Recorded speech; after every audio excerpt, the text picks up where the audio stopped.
Hello everyone, welcome to Subhashree's kitchen. আমার আজকের রেসিপিতে থাকছে দই চিকেন। দই চিকেন বানানো যেমন সহজ তেমনি খেতেও কিন্তু ভীষণই সুস্বাদু হয়ে থাকে। সামান্য কয়েকটি মশলায় কিন্তু এই রেসিপিটা তৈরি হয়ে যায়। আসুন তাহলে আজকের এই দই চিকেন রেসিপিটা দেখে নেওয়া যাক। তার আগে চ্যানেলটি সাবস্ক্রাইব না করে থাকলে অবশ্যই সাবস্ক্রাইব করে নেবেন। প্রথমে এখানে আমি 500 গ্রাম চিকেন নিয়েছি। চিকেনটাকে ভালো করে ধুয়ে পরিষ্কার করে নিতে হবে। এরপরে দই চিকেন বানানোর জন্য যে সমস্ত উপকরণগুলো লাগছে আসুন দেখে নেওয়া যাক। এখানে আদা আর রসুন আমি পরিষ্কার করে ছাড়িয়ে নিয়েছি, সাথে একটা টমেটো, ধনেপাতা কুচি করে নিয়েছি, আর দুটো বড় সাইজের পেঁয়াজ কুচি করে নিয়েছি, সাথে নিয়েছি বেশ কিছু কাঁচা লঙ্কা আর এই ছোট্ট বাটি পরিমাণে টক দই। তো এবার মশলাটা আমি পেস্ট করে নেব। এখানে আমি একটা মিক্সিং জার নিয়ে নিয়েছি। এবার মশলাগুলো পেস্ট করে নেব। আদা, রসুন, কাঁচা লঙ্কা।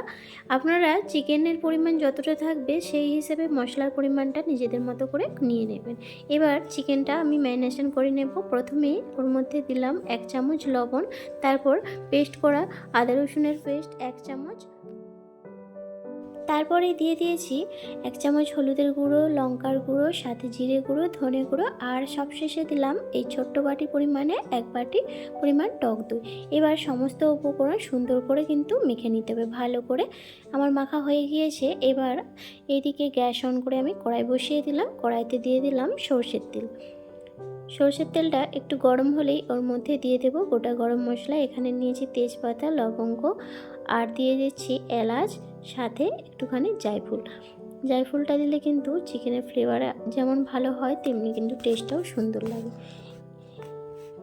ফোড়নটা একটু ভাজা হয়ে গেলেই এবার ওর মধ্যে পেঁয়াজ কুচিটা আমি দিয়ে দিলাম, সাথে দিয়ে দিচ্ছি একটুখানি লবণ, যাতে পেঁয়াজটা তাড়াতাড়ি করে ফ্রাই হয়ে যায়। এখন অপেক্ষা করতে হবে পেঁয়াজের কালারটা যতক্ষণ না পর্যন্ত ব্রাউন কালার হয়ে আসছে, ততক্ষণ পর্যন্ত পেঁয়াজটাকে সুন্দর করে কিন্তু ভেজে নিতে হবে। এবার দেখুন পেঁয়াজের কালার চেঞ্জ হয়ে গিয়েছে। আমি এর মধ্যে আদা রসুনের পেস্টটা দিয়ে দিলাম, সাথে দিয়ে দিয়েছি একটা টমেটো কুচি। এটাকে 1-2 বার নেড়ে চেড়ে নিয়ে এবার ম্যারিনেট করে রাখা চিকেনটা আমি এর মধ্যে দিয়ে দেব। দিয়ে এবার চিকেনটাকে হাই ফ্লেমে 2-3 মিনিট কন্টিনিউ এইভাবে হাতার সাহায্যে নেড়ে নেব, যাতে সমস্ত মশলার সাথে আবারও চিকেনটা ভালোভাবে যাতে মিক্স হয়ে যায় সেই মতো করে এটাকে নেড়ে নিতে হবে। 2-3 মিনিট হাই ফ্লেমে এটাকে নেড়ে নেওয়ার পর এবার আমি এটাকে ঢাকিয়ে দেব।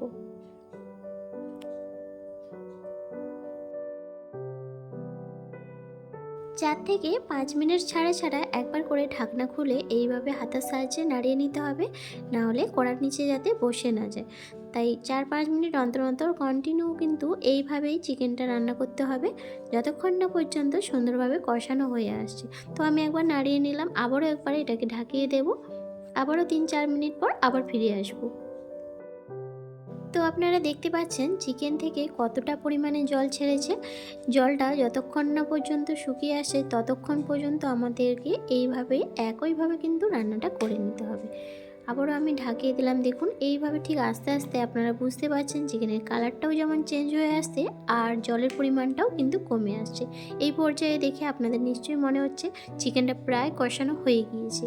দেখুন জলটা কিন্তু অনেকটাই শুকিয়ে গিয়েছে আর তেল ছাড়তে কিন্তু শুরু করেছে। আরও আমি 2-3 এটাকে ভালো করে নাড়িয়ে নেব, তারপর এখানে আমি জল রাখবো। যারা চিকেন কষা কষা খেতে চান তারা কষা রাখতে পারেন, আর যদি গ্রেভি খেতে চান খুব সামান্য পরিমাণে জল অ্যাড করতে পারেন। আমি যেহেতু এটা গ্রেভি টাইপের বানাবো তাই এখানে অল্প পরিমাণে জল অ্যাড করব। দেখুন এবার কিন্তু চিকেনটা সম্পূর্ণ কষা হয়ে গিয়েছে। এবার এখানে আমি জল অ্যাড করে দেব। এই দই চিকেন খেতে কিন্তু ভীষণই সুন্দর হয়। যারা এখনও পর্যন্ত বানিয়ে খাননি অবশ্যই আপনারা একবার হলেও ট্রাই করে দেখতে পারেন। ভীষণ সুন্দর খেতে, নর্মাল চিকেনের থেকেও কিন্তু এই দই চিকেনের টেস্ট আলাদাই হয়।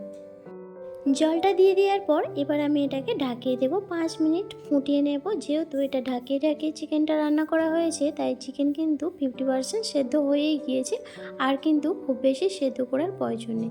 বেশি সেদ্ধ করলে চিকেন একদম কিন্তু গলে যাবে, তখন কিন্তু একদম চিকেনটা খেতে ভালো লাগবে না। তো 5 মিনিট আমি ফুটিয়ে নিয়েছি। দেখুন এবার সবশেষে এর মধ্যে আমি ধনেপাতা কুচিটা ছড়িয়ে দেব, আর দিয়ে দেব একটুখানি গরম মশলা। আপনাদের কাছে যদি ধনেপাতা না থাকে আপনারা নাও দিতে পারেন, এমনিও কিন্তু ভীষণই ভালো লাগবে। এরপর দিয়ে দিচ্ছি এভারেস্টের গরম মশলা 1 চামচ পরিমাণে আমি এটা গরম মশলাটা দিয়ে দিলাম। আপনারা বেশি পছন্দ করলে বেশি দিতে পারেন। তো গরম মশলাটা দিয়ে এবার চিকেনটা আমি নামিয়ে নেব আর গ্যাসের ফ্লেমটা এবার অফ করে দেব। তো আজকের রেসিপিটা কেমন লাগলো অবশ্যই জানাবেন। ভালো লাগলে লাইক, কমেন্ট অ্যান্ড শেয়ার করবেন। সাথে বন্ধুদের সাথে অনেক বেশি করে শেয়ার করার অনুরোধ রইল। আর যারা চ্যানেলে নতুন বন্ধু এসেছেন চ্যানেলটি সাবস্ক্রাইব করে পাশে থাকবেন আর বেল আইকনটি প্রেস করে নেবেন, যাতে আমি যখনই নতুন নতুন ভিডিও আপলোড করব সবার আগে আপনার কাছে পৌঁছে যাবে। আজকে তাহলে এই পর্যন্ত, আবার দেখা হবে নতুন কোনো রেসিপিতে। ততক্ষণ সবাই ভালো থাকবেন, সুস্থ থাকবেন। ধন্যবাদ।